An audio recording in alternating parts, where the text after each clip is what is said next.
Hello students, पिछले lecture के अंदर आप लोगों ने वेक्टर्स की डिफरेंशिएशंस की परिभाषा देखी, डेरिवेटिव की परिभाषा देखी, आपने सदिश के अवकलज की परिभाषा देखी,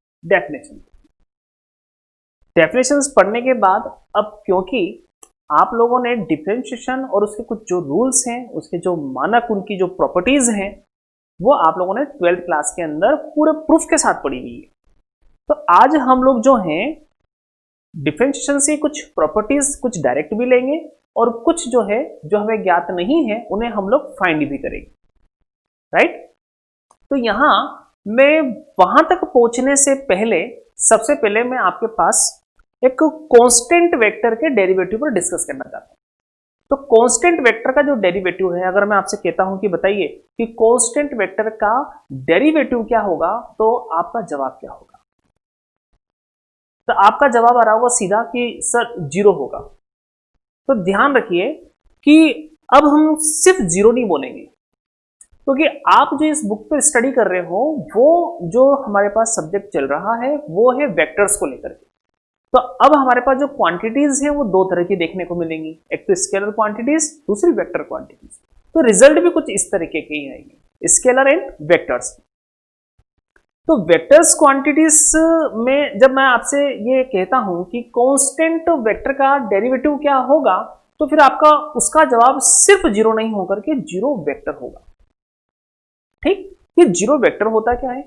0 वेक्टर एक ऐसा वेक्टर जिसके जो हमारे पास अगर 3 डायमेंशनल अगर हम वेक्टर्स लेते हैं, 4 डायमेंशनल हम वेक्टर्स लेते हैं, या हम n डायमेंशनल वेक्टर्स लेते हैं, तो जितने भी उसके डायमेंशंस हैं उनमें अलग अलग उसके जो कंपोनेंट हैं उस पर मैग्नीट्यूड्स की वैल्यू उसकी 0 होनी चाहिए, राइट। तो 0 वेक्टर क्या हुआ? 0 वेक्टर हुआ कि उसके जो घटक हैं, उसके जो रिजोल्यूशंस हैं, उसके जो हमारे पास वहां कंपोनेंट्स हैं, वो सभी कंपोनेंट सेपरेटली 0 होने चाहिए, तब बनता है 0 वेक्टर। अब क्योंकि वेक्टर क्वांटिटी है इसलिए डायरेक्शन रखेगा ही रखेगा। तो ये किस तरह से रिप्रेजेंट होता है जरा आप लोग देखिए। 0 वेक्टर रिप्रेजेंट होता है 0 और उस पर मैं वेक्टर साइन लगा, उस पर एरो साइन लगा रहा हूं जो कि 0 वेक्टर को शो कर रहा है। तो 0 वेक्टर हो गया 0 i cap plus 0 j cap and plus 0 k cap. Okay, i j k के साथ जो कंपोनेंट हैं आपके वो सभी के सभी 0 होने चाहिए, मैग्नीट्यूड 0 होना चाहिए। क्या बना? 0 वेक्टर बना। तो मैं डिस्कस करना चाहता हूं कांस्टेंट वेक्टर पर। तो कांस्टेंट वेक्टर का जब हम लोग यहां पर डिफरेंशिएशन करेंगे, तो कांस्टेंट वेक्टर का डिफरेंशिएशन करेंगे, सपोज करो टी के रेस्पेक्ट में हम करते हैं, तो टी के रेस्पेक्ट में उसका डिफरेंशिएशन होगा तो वो बनेगा हमारे पास 0 वेक्टर, राइट। 0 वेक्टर इस तरीके से बनेगा। पर उससे पहले भी मैं कांस्टेंट वेक्टर के बारे में बताना चाहूंगा आप लोगों को। कांस्टेंट वेक्टर क्या होता है? कांस्टेंट वेक्टर तो जनरली क्या है कि सभी के जवाब होते हैं कांस्टेंट वेक्टर एक ऐसा वेक्टर जिसका मैग्नीट्यूड कांस्टेंट होता है। तो थोड़ा इंप्रूवमेंट करिए, आप सिर्फ मैग्नीट्यूड 0 के लिए बात नहीं करेंगे, इसमें किसी भी वेक्टर क्वांटिटी के अंदर मैग्नीट्यूड के साथ साथ हमारे पास डायरेक्शन भी होती है। तो हम जब कांस्टेंट वेक्टर के बारे में डिस्कस करते हैं तो इसका अर्थ यह हुआ एक ऐसा वेक्टर जिसमें किसी वेरिएबल के रेस्पेक्ट में जो अदर डिपेंडिंग वेरिएबल हमारे पास है उसका चेंजेस कांस्टेंट रहता हो और उसकी डायरेक्शन भी कांस्टेंट रहती हो, it is a constant vector. एक ऐसा वेक्टर जिसका किसी सपोज करो वो टी फंक्शन को अगर हम लेकर के चलते हैं तो टी को जैसे जैसे चेंज करते हैं हम, तो टी को चेंज करने पर उसके कंपोनेंट पर कोई फर्क नहीं पड़ता, उसके कंपोनेंट चेंज नहीं होते हैं, उसका मैग्नीट्यूड चेंज नहीं होता है, वो कांस्टेंट ही बना देता है। टी आप चेंज करते जाइए, आप अपने वेरिएबल में चेंजेस करते जाइए, आप वेरिएबल में चेंजेस करते जाएंगे, पर लेकिन आपका कंपोनेंट चेंज नहीं होता है, वो टी पर डिपेंड नहीं है, वो जैसा मान है उसका मान वैसे ही रहता है। ये होता है उसका मैग्नीट्यूड। तो मैग्नीट्यूड तो कांस्टेंट रहता ही है, साथ साथ उसकी डायरेक्शन भी कांस्टेंट रहती है, डायरेक्शन भी कांस्टेंट रहती है और मैग्नीट्यूड भी कांस्टेंट रहता है, तब जाकर के बनता है कांस्टेंट वेक्टर। किस तरीके से अगर मैं आपसे बात करूं तो हम उसको इस तरह से ले सकते हैं कि जैसे सपोज को मेरे पास सी वेक्टर जो कि कांस्टेंट वेक्टर है, अब उसको मैं ऐसा लिख सकता हूं कि जैसे ये लिखा हुआ है 5i के प्लस ये लिखा हुआ है मेरे पास 2j के एंड प्लस 7k के। क्या हुआ? It is constant vector. क्यों है कांस्टेंट वेक्टर? कि मैं अगर टी में चेंजेस करता हूं तो टी में चेंजेस कर देने से मेरे पास इस वेक्टर में कहीं पर भी टी नहीं है।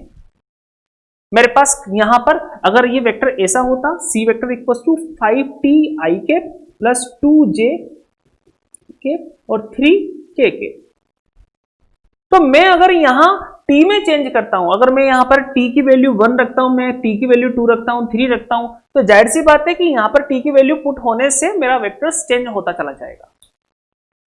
तो वेक्टर चेंज होता चला जाएगा तो वो t पर डिपेंड हुआ। आई बात समझ में? जबकि मैं अगर यहां पर डिस्कस करना चाहूंगा तो मैं t चाहे कितना ही चेंज कर दूं, यहां t का कोई फंक्शन नहीं है, t पर डिपेंडेंसी नहीं है, क्या बन गया है? Constant vector. क्यों बन गया है? क्योंकि t को चेंज करने से यहां मैग्नीट्यूड में कोई फर्क नहीं पड़ता। ठीक। दूसरी बात, यहां हमारे पास इसकी डायरेक्शन भी कांस्टेंट रहनी चाहिए। 5 to 7 एक जैसा ही बना रहेगा, डायरेक्शन में कोई चेंजेस नहीं होगा। अगर हमारे पास यहां पर t होता तो यहां पर i का कंपोनेंट चेंजेस होने से उसकी डायरेक्शन चेंज होती। करेक्ट? तो हम क्या कहते हैं कांस्टेंट वेक्टर के बारे में? मैग्नीट्यूड के साथ साथ उसकी डायरेक्शन भी कांस्टेंट रहती है। It's the constant vector. अब एक बात और ध्यान दीजिए, अब मैं इसका डिफरेंशिएशन करने वाला हूं, डेरिवेटिव करने वाला हूं, तो जाहिर सी बात है अब मैं इसका अगर डेरिवेटिव करता हूं तो मैं लिख सकता हूं कि ध्यान दें आप थोड़ा,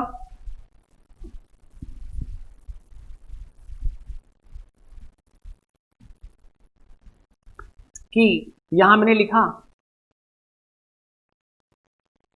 if r vector equal to c vector and c vector is a constant vector, ये मेरे पास कांस्टेंट वेक्टर है। करेक्ट?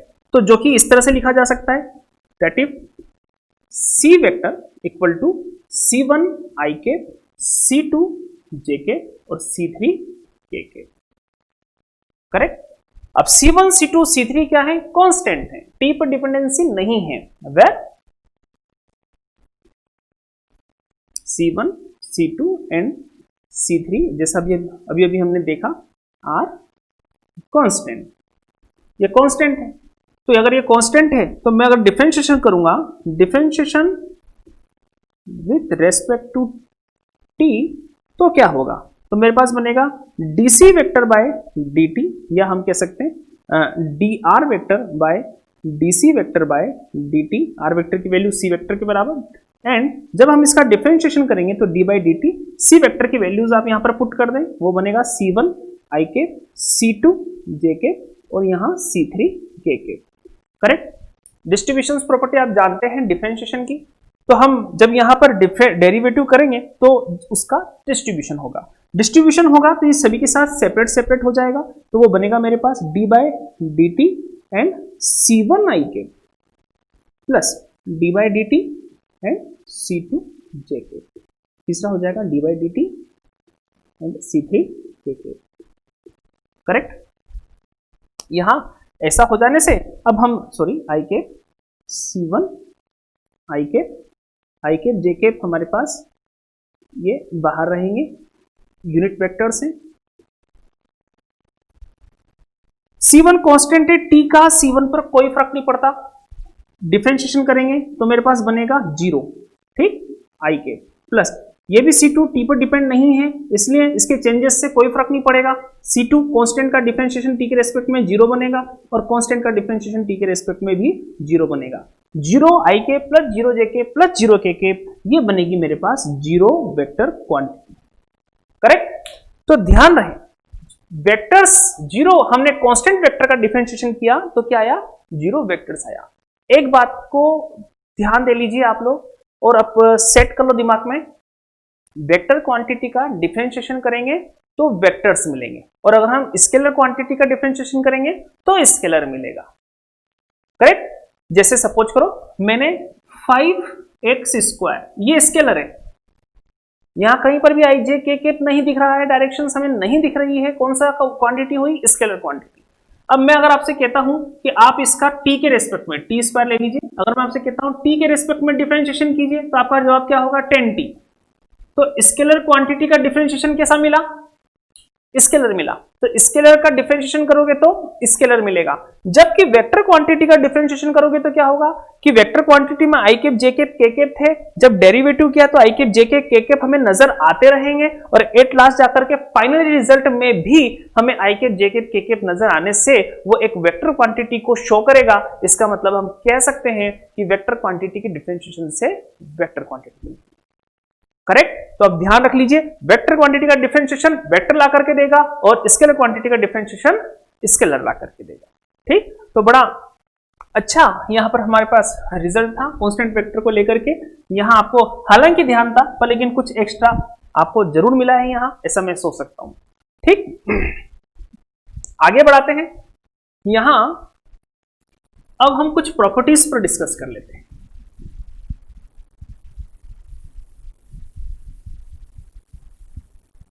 कुछ प्रॉपर्टीज पर हम डिस्कस करते हैं।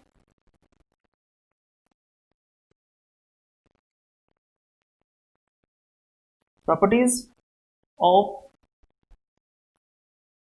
डेरिवेटिव ऑफ टू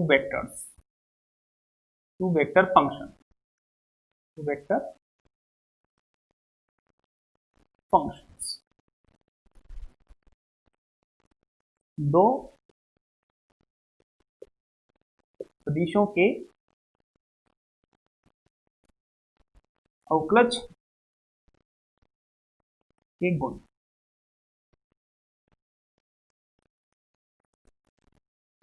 फर्स्ट ध्यान दीजिए, हम यहां पर ए वेक्टर बी वेक्टर, ये मेरे पास एक वेक्टर्स क्वांटिटीज हैं, वेक्टर फंक्शन।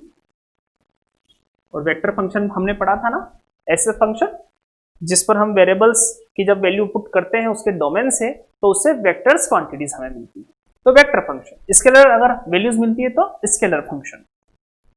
ठीक, और यहां हम जब इसको आगे बढ़ाते हैं तो पहली प्रॉपर्टी यहां पर हम ले रहे हैं d by d t, vector function of t. D by d t मैंने यहां लिया a vector plus minus b vector. जानते हैं हम लोग सभी, अभी अभी मैंने आपको बताया था, मैंने अभी अभी आप लोगों को बताया था वेक्टर क्वांटिटी है a vector plus minus b vector. तो यहां पर प्लस माइनस लगा हुआ है, हमारा जो डिफरेंशिएशन है वो वेक्टर्स के साथ फंक्शन के साथ डिस्ट्रीब्यूट हो जाएगा, डिस्ट्रीब्यूशन प्रॉपर्टी डिस्ट्रीब्यूट हो जाएगा और डिस्ट्रीब्यूट होकर के रिजल्ट हमारा बनेगा d a vector by d t plus minus d b vector by d t. Correct, okay. अब ये तो आपने लिखा, मैं आपको यहां पर एक बात और बताना चाहूंगा कि कई बार क्या होते हैं कि राइटर्स जो होते हैं वो वेक्टर सिंबल्स को डिफरेंट डिफरेंट तरीके से बताते हैं। जैसे अब जनरली आप लोग जो भी बुक्स लेंगे, हमारे पास कोटा यूनिवर्सिटी से मैच करने वाले सिलेबस को काफी सारी हमारे पास बुक्स होती हैं, पर्टिकुलर कोई बुक्स नहीं है, काफी सारी बुक्स हैं हमारे पास। देखो जेपीएच की बुक्स, जयपुर पब्लिकेशंस हाउस की भी बुक्स हमारे पास कोटा यूनिवर्सिटी के सिलेबस को लेकर के चलती है। गोखरू, सैनी, ओझा, नवकार प्रोडक्शंस की बुक भी वहाँ नवकार प्रोडक्शंस की बुक भी लेकर के चलती, सिलेबस लेकर के चलती है। इसके अलावा अलग अदर हमारे पास जो राइटर सीबीएच की बुक भी लेकर के चलती है, अदर राइटर्स है, फॉरेन राइटर्स की बुक्स भी हैं, मैग्रो हिल की भी वहां पर चलती है। तो काफी सारा सिलेबस है और वो अलग अलग राइटर्स, अलग अलग बुक्स, अलग अलग पब्लिकेशंस रखते हैं, तो आप कोई भी परचेस कर सकते हैं। पर लेकिन अधिकतर जो कोटा यूनिवर्सिटीज के अंदर जो बुक्स वगैरह देखी जाती है, नवकार प्रोडक्शंस की, गोखरू, सैनी, ओझा की देखी जाती है और उसी से हम लोग अधिकतर ट्यूशंस भी करवाते हैं। तो यहाँ है हमारे पास कुछ वेक्टर्स। तो मैं आपको जो बात बता रहा था कि जो राइटर्स होते हैं वो वेक्टर्स क्वांटिटीज को दिखाने के लिए, आप लोगों ने 11-12 से वेक्टर क्वांटिटीज को पढ़ने के लिए ये एरो वहां पर सीखा हुआ है कि एरो लगा दिया जाएगा तो वेक्टर क्वांटिटी। पर लेकिन आप जब बुक देखेंगे तो बुक राइटर्स जो है उन बुक के अंदर वेक्टर क्वांटिटी के अंदर ये एरो लगाने की जगह उसको बोल्ड करके, डार्क करके, उसकी ब्लैक ने उसको बोल्ड करके उसको गहरा शब्दों में, अक्षरों में, वर्ड में वहां पर बता रहे हैं। जैसे कि मुझे यहां पर ए वेक्टर को दिखाना है तो आपकी बुक में ये ए लिख करके और वो काफी बोल्ड होकर के, डार्क होकर के आपको दिखेगा वहां। तो जो डार्क होकर के बोल्ड होकर के दिख रहा है उसको वेक्टर क्वांटिटी समझा जाए, और जो सिर्फ नॉर्मली आपको ए दिख रहा है वो आपके पास स्केलर क्वांटिटी, राइट। तो डार्क करके दिख रही है जो वेक्टर क्वांटिटी, और जो डार्क नहीं दिख रही है वो स्केलर क्वांटिटी। तो जो वेक्टर क्वांटिटी है, आप अब कॉपी के अंदर, अपनी नोटबुक के अंदर आप जब इस क्वांटिटीज को बताएंगे तो आप बुक की तरह दिखाने की कोशिश नहीं करके आप उसको ऐसे एरो के साथ दिखा दें, तो आपको जनरली पहचानने में भी आएगी, और आप कहां तक इसको डार्क करके इसको दिखाते रहेंगे। काफी सारी क्वांटिटीज वेक्टर्स में बनेगी हमारे पास, तो एरो लगा करके हम लोग रिप्रेजेंट करेंगे, वो वेक्टर्स समझा जाएगा। बुक्स के अंदर ध्यान रखिएगा, मैं दोबारा रिपीट कर रहा हूं, बुक्स के अंदर वेक्टर क्वांटिटीज के लिए वो उसको बोल्ड करके दिखा रहे हैं, और जो बोल्ड करके नहीं लिखा है वो स्केलर क्वांटिटी, करेक्ट। तो हम लोग यहां पर एरो का यूज करेंगे और वेक्टर्स क्वांटिटीज जैसे पढ़ते हैं वैसे पढ़े। देखो जरा, अब ये तो आपने डिस्ट्रीब्यूशन प्रॉपर्टी पढ़ी हुई थी, इसलिए मैंने इसको डायरेक्ट समझा दिया है। इसका हमें यहाँ पर डेरिवेटिव डिफरेंशिएशंस लेने की कोई ऐसी आवश्यकता नहीं है। ऐसे ही मैं यहाँ पर सेकंड नंबर जो आपने पढ़ा हुआ है कि मेरे पास डिफरेंशिएशन मुझे यहाँ पर करना है, जिसमें मेरे पास एक तो स्केलर क्वांटिटी है और एक वेक्टर क्वांटिटी है। थोड़ा ध्यान देना, एक तो स्केलर क्वांटिटी है, एक वेक्टर क्वांटिटी है। स्केलर क्वांटिटी 5 है मेरे पास, तो इसका जो यहाँ डिफरेंशिएशन कर रहा हूं मैं, तो वो पढ़ा हुआ है आपने फर्स्ट इंटू सेकेंड से हम सोल्व करेंगे। देखो स्केलर क्वांटिटी का काफी बच्चे क्या है, मैं देखता आ रहा हूं, काफी बच्चे क्या है कि जब ये वेक्टर और स्केलर क्वांटिटी पढ़ रहे हैं और टी के रेस्पेक्ट में डिफरेंशिएशन कर रहे हैं, पिछली क्लासों में देखा हुआ है मैंने ऐसा, तो वो करते क्या है कि वो स्केलर क्वांटिटी को है ना कांस्टेंट क्वांटिटी जैसा सोचने लगते हैं, और उनसे कहते हैं कि फाई का टी के रेस्पेक्ट में डिफरेंशिएशन 0 बताते हैं। भाई फाई स्केलर क्वांटिटी, इसके अंदर आपको आई जे के नहीं दिख रहा है, बाकी वो टी का फंक्शन तो हो सकता है ना। मैं अगर यहां लिखता हूं फाई इक्वल टू 3t², तो फाई क्या है, स्केलर क्वांटिटी, तो टी का फंक्शन हो सकता है, वो कांस्टेंट भी हो सकता है और टी का फंक्शन भी हो सकता है, इसलिए वो डेरिवेबल करने योग्य होगा, डिफरेंशिएशन करने योग्य होगा, करेक्ट।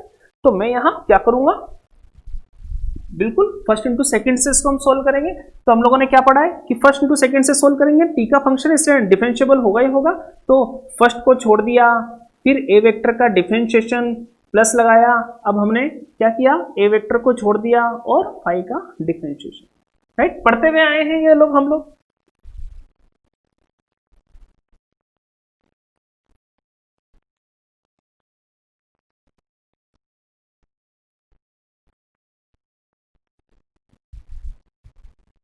ओके, यहां आप एक प्रॉपर्टी और देखेंगे, देखो डी बाई डी टी।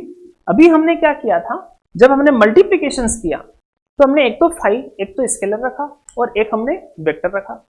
तो स्केलर क्वांटिटी और वेक्टर क्वांटिटी के बीच में मल्टीप्लीकेशंस में डॉट और क्रॉस नहीं आता है, वो नॉर्मली बिल्कुल वैसा ही लिखा रहता है जैसा हम लोग अभी तक मल्टीप्लीकेशंस देखते हुए आए हैं। पर वेक्टर क्वांटिटीज में डॉट और क्रॉस आता है तो वो तभी यूज किया जाता है जब दोनों ही क्वांटिटीज आपके पास वेक्टर हो। तो क्योंकि मैं यहां पर मल्टीप्लिकेशंस का डेरिवेटिव ले रहा हूं, उसका डिफरेंशिएशन ले रहा हूं, तो अब मैं एक स्केलर एक वेक्टर को लेने के बाद अब मैं यहां दोनों क्वांटिटीज वेक्टर ले रहा हूं। अब क्योंकि मैं उनका मल्टीप्लिकेशंस कर रहा हूं, इसलिए वो एक तो डॉट के फॉर्म में भी लिखी जाएगी और एक वो क्रॉस के फॉर्म में भी लिखी जाएगी। तो डॉट के फॉर्म में मैं जब यहां लिखता हूं तो d by d t and a vector dot b vector, बिल्कुल आप लोगों ने बिल्कुल वही काम जो पढ़ा हुआ है फर्स्ट इंटू सेकंड से बिल्कुल वैसे ही सोल्व होगा। ये सब कुछ हम लोगों ने 11th क्लास 12th क्लास के अंदर पढ़ा हुआ है। तो यहां इसको जब मैं आगे बढ़ाऊंगा तो देखो जरा, वही पहली क्वांटिटी फर्स्ट क्वांटिटी छोड़ दी एंड डॉट, अब बी वेक्टर का differentiation d b vector by d t plus, correct. अब मैं क्या करूंगा, बी वेक्टर को छोड़ दिया, बी वेक्टर डॉट और यहां d a vector by d T, first into second से, फर्स्ट छोटा सेकेंड का किया, सेकेंड छोटा फर्स्ट का किया, करेक्ट। ये तो हो गया डॉट का। इसी तरीके से मैं यहां पर अब मैं क्रॉस प्रोडक्ट ले रहा हूं, एक बार तो डॉट प्रोडक्ट ले लिया, एक बार मैंने क्रॉस प्रोडक्ट ले लिया, a vector cross B vector. अब ए वेक्टर क्रॉस बी वेक्टर जब मैं ले रहा हूं तो यहां ध्यान दें, ए वेक्टर क्रॉस बी वेक्टर बिल्कुल इसी की तरह से हम लोग वर्क करेंगे। अब हम यहां लिखेंगे a vector cross d b vector by d t, ठीक, एंड प्लस। अब थोड़ा सावधानी से ये क्रॉस प्रोडक्ट जहां आ जाए आपके पास, उस क्रॉस प्रोडक्ट में आप लोगों को सावधानी बरतनी, बहुत ध्यान से। इस प्रोडक्ट को करते वक्त आपकी जनरली बोलचाल की भाषा में वही फर्स्ट को छोड़ो सेकंड का किया, सेकंड को छोड़ो फर्स्ट का किया। वास्तव में जब हम ए वेक्टर क्रॉस बी वेक्टर का डिफरेंशिएट करते हैं तो होगा तो ऐसे ही, पर लेकिन वर्किंग ये होगी कि जिस वेक्टर का डिफरेंस, देखो आपने ए वेक्टर को छोड़ा और बी वेक्टर का डिफरेंशिएशन किया है, तो डिफरेंशिएशन पर खत्म हुआ है, तो अगली स्टेप में डिफरेंशिएशन से ही स्टार्ट होगा। A vector cross d b vector by d t plus, अब हम अगला सेक्शन लिखेंगे, अगली टर्म्स लिखेंगे, अगली जो टर्म्स लिखेंगे उसमें डिफरेंशिएशन से ही स्टार्ट होगा, मतलब d a vector by d t and cross और बी वेक्टर को छोड़ दिया जाएगा। मैं कह रही पूरी अंदर इंटरनल हम लोगों ने पूरी कैलकुलेशन से पहचाना हुआ है। यहां a vector cross d b vector by d t, correct, d b vector by d t, तो डिफरेंशिएशन पे खत्म किया तो डिफरेंशिएशन से स्टार्ट होगा।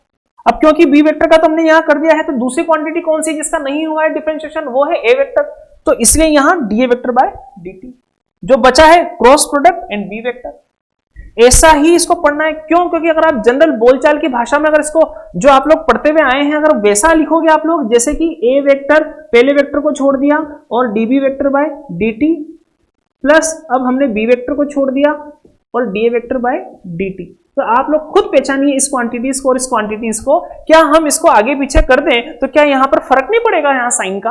क्या इसका मान चेंज नहीं होगा? हम लोग जानते हैं कि अगर ये क्रॉस प्रोडक्ट जो होते हैं वो कम्यूटेटिव लॉ को फॉलो नहीं करते हैं, वो क्रम विनिमय नहीं होते हैं। अगर हम इनको चेंज कर देते हैं तो माइनस साइन का फर्क पड़ता है। तो अगर गलती से भी अगर हम लोगों ने जो हमारी हैबिट है उसके अकॉर्डिंग अगर हमने लिख दिया तो फिर यहां आपके साइन में गलती हो जाएगी, इसलिए इसका ध्यान रखना। आप सिर्फ क्रॉस प्रोडक्ट के लिए ध्यान रखेंगे और बिल्कुल इसी तरीके से इसको स्पीच करेंगे जैसा मैं बोल रहा हूं, a vector cross d b vector by d t, differentiation पे खत्म किया तो डिफरेंशिएशन से ही स्टार्ट करेंगे एंड क्रॉस जो बाकी का बचा हुआ है।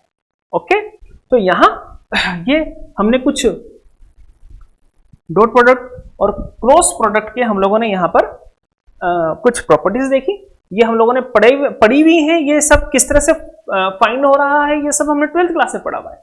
मैंने आपको कहा था कि जो हमने पढ़ा हुआ है उसको छोड़ करके जो नहीं पढ़ा है, जो हमें अलग से फाइंड करना है, उसको हम यहाँ पर सॉल्व कर, यहाँ पर हम उसका डेरिवेशंस करेंगे। तो अब 4th प्रॉपर्टी के बाद में 5th प्रॉपर्टी ले रहा हूँ, scalar product, triple scalar product के लिए, वो हम लोग यहाँ देखते हैं और इसको पूरा का पूरा हम उसका डेरिवेशन भी करते हैं, राइट। तो यहाँ हम अब आगे बढ़ेंगे।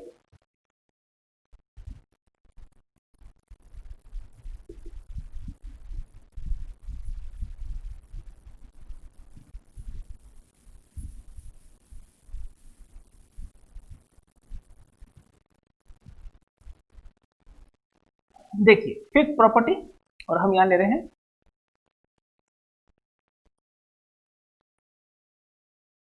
Scalar triple product.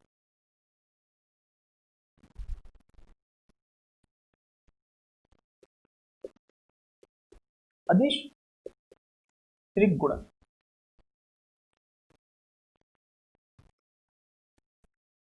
अदिश त्रिगुणन, स्केलर ट्रिपल प्रोडक्ट।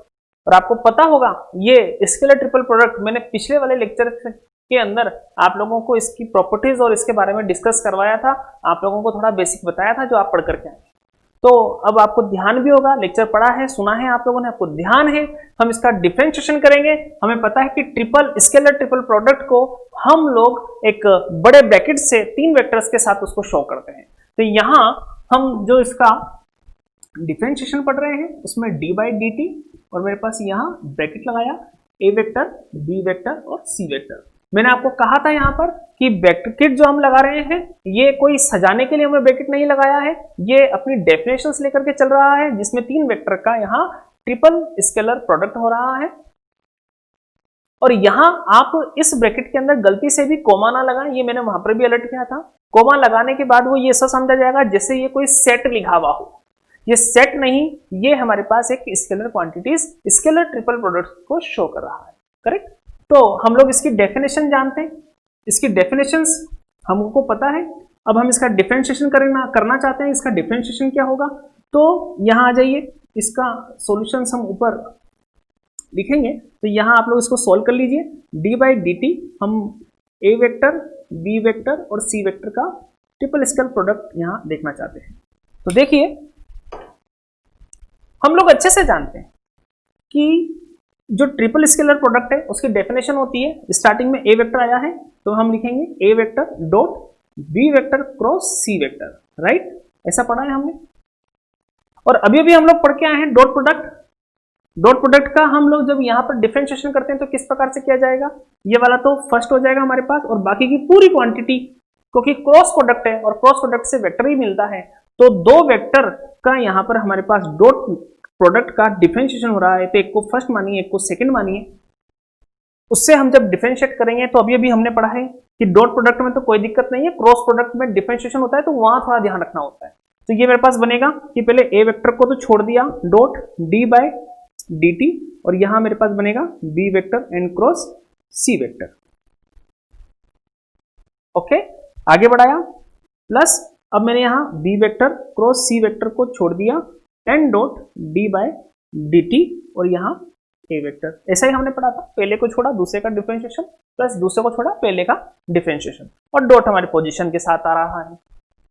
अब मुझे करना क्या है, अब मैं इसको आगे बढ़ाऊंगा, मैं b vector cross c vector है इसका यहाँ टी के रेस्पेक्ट में डिफरेंशिएशन करूंगा। दिख रहा है आप लोगों को ए वेक्टर डॉट बाकी के पोर्शन का ये डिफरेंशिएशन डेरिवेटिव कर रहा है टी के रेस्पेक्ट में, तो मैं इसको भी वही फर्स्ट इंटू सेकंड से अभी अभी हम लोग पढ़ करके आए, फर्स्ट इंटू सेकंड से सोल्व करेंगे, इसलिए मैं इसको लिखूंगा ए वेक्टर डॉट है डॉट लगाया। अब मैं इसका डिफरेंशिएशन लिख रहा हूं, इसलिए मैंने यहां पर पहले ब्रैकेट लगा दिया ताकि ये सब कुछ घुल मिल नहीं जाए। हम जिसका डिफरेंशिएशन कर रहे हैं वो हमें अलग से दिखना चाहिए, राइट?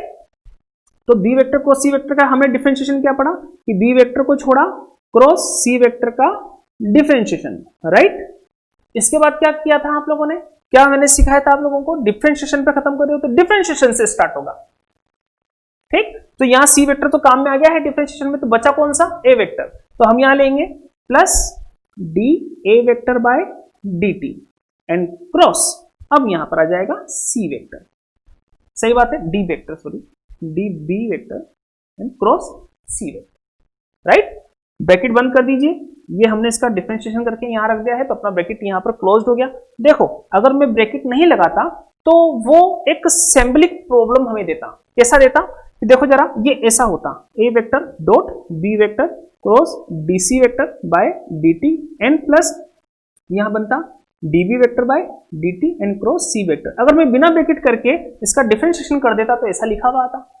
अब ये लिखने में तो हमने लिख दिया पर सिंबलिक फॉर्म में उसकी डेफिनेशंस गलत कर रहा है। अगर आप देखोगे तो ये a वेक्टर जो डॉट आया है, अगर आप देखोगे तो ब्रैकेट हमें दिख रहा है, ये a वेक्टर जो है वो अपना प्रोडक्ट जो कर रहा है वो दोनों टर्म्स के साथ कर रहा है, ठीक? जबकि अगर आपको यहां दिखेगा तो अगर हम ब्रैकेट नहीं लगाते तो ऐसा लगता कि ये तो केवल आगे वाले टर्म के साथ ही प्रोडक्ट हो रहा है। करेक्ट बात है, ये दोनों के साथ जाता ए वेक्टर डॉट, पर लेकिन यहां ब्रैकेट नहीं लगाते तो आगे रहता। इसलिए ब्रैकेट का विशेष ध्यान रखें, जब आप कोई डिफरेंशिएशन कर रहे हो तो ब्रैकेट लगा दें अगर उसके आगे और पीछे कोई वेक्टर क्वांटिटीज हमारे पास हो। ओके ठीक, अब हमने आगे बढ़ाया। ये मैं आप लोगों को इतनी छोटी छोटी बातें इसलिए बता रहा हूं क्योंकि आप लोग यहां जल्दीबाजी में रहते हैं और गलती करते हैं, और जो चीज जितनी सिंपल हमें नजर आती है उसको हम सिंपल वे में लेकर के माइनर मिस्टेक्स करते चले जाते हैं और आगे जाकर के एक बिग प्रॉब्लम बनती है। ध्यान रखिएगा, ठीक?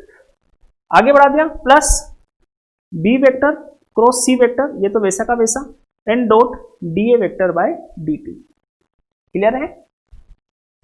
अब डॉट प्रोडक्ट को मैं सेपरेट सेपरेट कर दूंगा, प्लस लगा हुआ है, एक पहले वाले टर्म्स के साथ भी रखूंगा दूसरे वाले के साथ भी रखूंगा, तो ये बनेगा मेरे पास ए वेक्टर डॉट, ये बनेगा b vector and cross d c vector by d t, इस पूरे के साथ एंड प्लस ये प्लस ए वेक्टर के साथ गया तो ए वेक्टर अपने डॉट प्रोडक्ट के साथ जाएगा तो डॉट ब्रैकेट लगेगा d b vector by d t and cross c vector. ठीक, साफ साफ नजर आना चाहिए आपका डॉट प्रोडक्ट किसके साथ आया है, तो डॉट प्रोडक्ट हमारे पास है इस पूरे के साथ आया है। अगर आप यहां पर फिर ब्रैकेट नहीं लगाते तो क्या नजर आता, ए वेक्टर डॉट बी वेक्टर, ये तो सिर्फ बी वेक्टर के साथ डॉट प्रोडक्ट है ना, पूरी क्वांटिटी सोल्व होगी। ब्रैकेट का मतलब क्या होता है कि पहले ये पूरी क्वांटिटी सोल्व होगी उसके बाद वो ए वेक्टर के साथ प्रोडक्ट करेगी, अपना रिजल्ट देगी। ठीक, आगे बढ़े, ये प्लस है, ये प्लस लगाया और यहां मेरे पास b vector cross c vector and dot d a vector by d t. Clear है? ऐसा मैंने लिखा। अब आ जाइए जरा ध्यान दें, इक्वल टू, अब मैं जो सबसे पहले है, मैं देखो टर्म्स है मेरे पास, ये पहली टर्म्स, ये दूसरी टर्म्स और ये तीसरी टर्म्स। तो मैं सबसे पहले दूसरी टर्म्स लिख रहा हूं, उसके बाद फिर मैं तीसरी टर्म्स लिखूंगा, और उसके बाद फिर सबसे पहले मैं जो है लास्ट वाले टर्म्स लिख रहा हूं, फिर मैं दूसरी वाली टर्म्स रखूंगा, फिर मैं तीसरी वाली टर्म्स, पहले वाले टर्म्स को तीसरे नंबर पर रखूंगा। अगर मैं टर्म्स आगे पीछे लिख देता हूं तो रिजल्ट में कोई फर्क नहीं पड़ता। ये सब मैं इसलिए कर रहा हूं ताकि हम लोगों को एक सिंपल वर्ड में वो याद रखने योग्य बन जाए। करेक्ट? तो मैंने अगर ऐसा रखा तो ध्यान दीजिए, मैं b vector cross c vector dot d a vector by d t को मैं पहले रख रहा हूं, और मैं ये जो डॉट प्रोडक्ट लग रहा है, तो पहले वाली क्वांटिटी दूसरी वाली क्वांटिटी को अगर मैं इंटरचेंज भी कर दूं तो रिजल्ट में कोई फर्क नहीं पड़ता, क्योंकि डॉट प्रोडक्ट है। ठीक? तो मैं इसको जब लिखूंगा रिजल्ट को, ये वाला मैं पहले जब लिखूंगा तो मैं लिखूंगा d a vector by d t and dot, वो मेरे पास बनेगा b vector and cross c vector. ठीक? रिजल्ट में कोई फर्क नहीं पड़ेगा, देख लो जाकर के, डॉट प्रोडक्ट है, आगे पीछे कम्यूटेटिव लॉ रखता है, कोई फर्क नहीं पड़ेगा। यहां आ जाओ, प्लस ये वैसा का वैसा मैंने लिखा a vector and dot d b vector and by d t and cross c vector, और ये क्वांटिटीज में लास्ट में, तो प्लस यहां मैंने लिखा a vector and dot b vector and cross d c vector by d t. Okay? अब ये जो मैंने क्वांटिटीज जो इस तरह से लिखी है, वो क्यों लिखी है, थोड़ा पहचानिए, ध्यान दीजिए। जब वेक्टर क्वांटिटीज होती है, जब आपके पास ट्रिपल स्केलर प्रोडक्ट होता है, तो उसकी डेफिनेशंस आप लोग ऐसे लिखते हैं कि पहला वाला वेक्टर फिर डॉट लगाया और बाकी दोनों वेक्टर के साथ क्रॉस प्रोडक्ट। और अगर हमें ऐसा कोई रिजल्ट देखने को मिले तो उससे फिर हम लोग ये भी लिख सकते हैं, इस तरह की सिंबल फॉर्म भी दे सकते हैं। तो आप जरा जाकर के देखिए, पहचानिए इसे, क्या ये हम लोग ट्रिपल स्केलर प्रोडक्ट की फॉर्म में लिख सकते हैं? देखो ए वेक्टर का डिफरेंशिएशन, तो जब आप ए वेक्टर का डिफरेंशिएशन करोगे तो उससे भी तो वेक्टर क्वांटिटी मिलेगी, कुछ भी मिले पर मिलेगी तो वेक्टर क्वांटिटी। क्या कहा था मैंने, वेक्टर का डिफरेंशिएशन करते हैं तो वेक्टर मिलता है, स्केलर का डिफरेंशिएशन करते हैं तो स्केलर मिलता है। क्या मिलेगा यहां से, वेक्टर क्वांटिटी। तो तीन वेक्टर है, एक डॉट के साथ, बाकी दोनों लास्ट में क्रॉस के साथ, ट्रिपल स्केलर प्रोडक्ट की फॉर्म में है, लिख सकते हैं हम सिंबल। तो मेरे पास जो रिजल्ट दिखेगा इसका, वो कैसा दिखेगा, देखिएगा जरा, इक्वल टू, ये इक्वल टू लगाया मैंने यहां, और मैंने इसका साथ लिखा, ये बनेगा d a vector by d t, ठीक, एंड बी वेक्टर और सी वेक्टर, और ये बड़े ब्रैकेट में मैंने इसको बंद कर दिया। देखो जरा, अगर मैं इस ब्रैकेट्स को ओपन करता हूं तो यही बनेगा, मुझे यही रिजल्ट मुझे दिखेगा। करेक्ट? तो फिर मैं ऐसे बाकी के ये दोनों भी लिख सकता हूं, और बाकी के दोनों लिखूंगा तो उसके लिए अब आगे आगे ए वेक्टर रहेगा और लास्ट में दोनों इस तरह से रहेंगे। तो मैं लिख सकता हूं प्लस, ये मैंने प्लस लिखा in bracket, a vector d b vector by d t and c vector, और ये प्लस यहां a vector and b vector और d c vector by d t. Okay? तो तीनों जो हमें यहां पर क्वांटिटीज दिखी हैं वो इस प्रकार से हैं। जो ये क्वांटिटीज हमें दिख रही हैं, अब ये जो रिजल्ट हमें फाइंड हुआ है, इसको याद रखना इतना हमारे लिए मुश्किल नहीं रहा।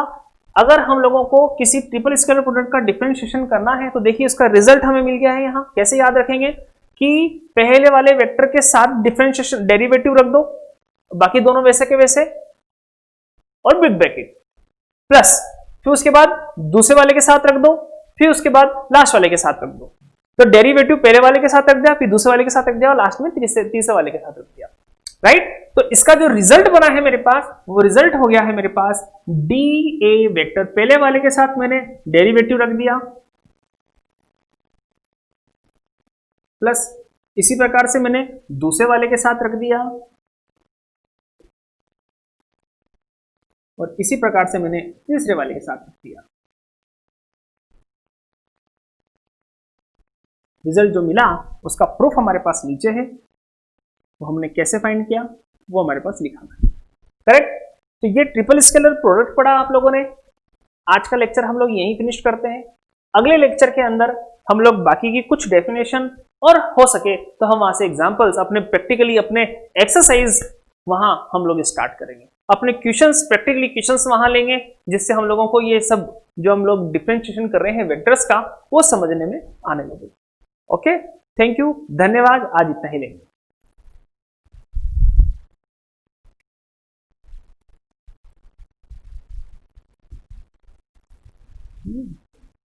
ये आ गया ये सारा स्टॉप।